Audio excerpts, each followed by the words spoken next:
Today, we're going to dig into some really powerful ideas about how you can grab your day by the horns and honestly transform your life. We're going to look at the mindsets and the little actions that can turn a totally ordinary day into something, well, extraordinary. So let's just start with a question that cuts right to the chase. What if this was the last Monday morning of your life? Seriously, would you still be complaining about your job or worrying about that test? The whole idea here is to start from a place of real urgency, to really get that every single morning is this incredible opportunity. And that opportunity, it all kicks off with the very first decision you make when you wake up. I mean, that one choice really does set the tone for everything that follows. This quote just nails it, doesn't it? It's such a simple but powerful truth. A good start almost always leads to a good finish. And we're not talking about huge, dramatic gestures here, but just about building that initial bit of positive momentum for yourself. You know how often we hear people say, I'm just not a morning person?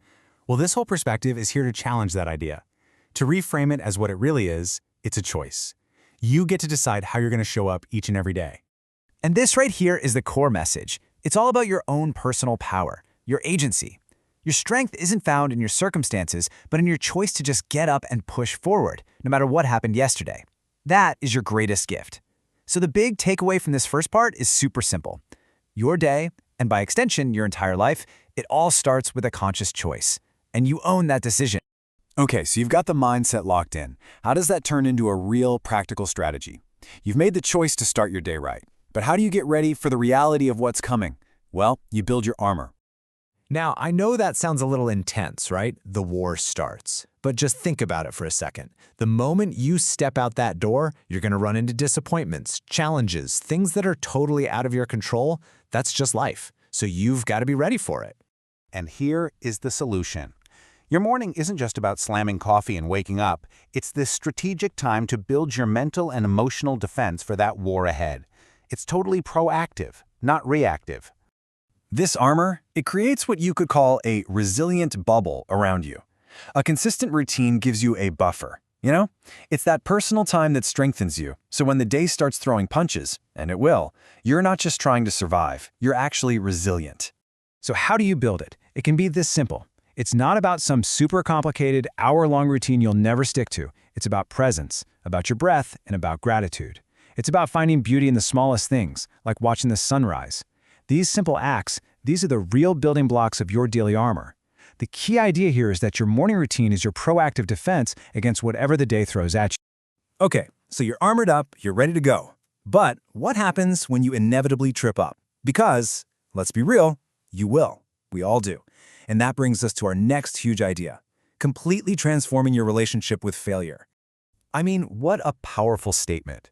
The search for a meaningful life is completely tied to your willingness to take risks. And what do risks always imply? The possibility of failure. So if you're spending your life trying to avoid failure, you're also avoiding a life that's actually worth living. Take a look at this number for a second. 1,000. This number, it represents how many times Thomas Edison supposedly failed before he invented the light bulb. 1,000 failed attempts. And this is how Edison himself thought about it. For him, every single one of those failures wasn't the end of the road. It was just a piece of data. It was a necessary step forward, not a reason to quit. You know, we're so often told to have something to fall back on, a safety net. But this idea completely flips that on its head. Instead of falling backward into safety, you fall forward. You fall into the lesson. You see what you're about to hit, you learn from it, and you use that knowledge to push yourself ahead. And this is the mantra that just ties it all together so perfectly. It's not about never falling down. It's all about how you respond when you do. That 8th time you get back up, that's what defines you. That is resilience in action. So the big idea from this section is to see failure not as this terrible obstacle, but as a gift, a totally necessary step on your path to success. So we've talked about starting the day, building your armor, and learning to embrace failure. But why? What is the ultimate point of all this effort? It's about becoming the person you were truly meant to be. Wow, what a stunning metaphor for personal growth, right? Real transformation actually requires a sacrifice. You have to be willing to let go of the person you are right now to become the person you have the potential to be. A seed can't stay a seed and also become a tree.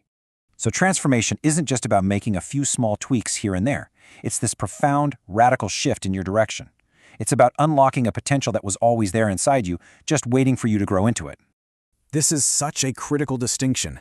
The goal, the money, the success, the relationship, whatever it is, that's not the real prize. The real prize is the person you have to become to achieve it. The courage, the character, the faith you build along that journey, nobody can ever take that away from you. And then, right when you think it's all about self-improvement, the focus shifts outward. The ultimate purpose of your transformation is actually service. It's about using the person you've become to make an impact on the lives of other people. That's where you find true, lasting meaning.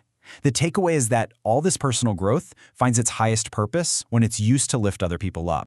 So we're going to end right where we started, with a question just for you.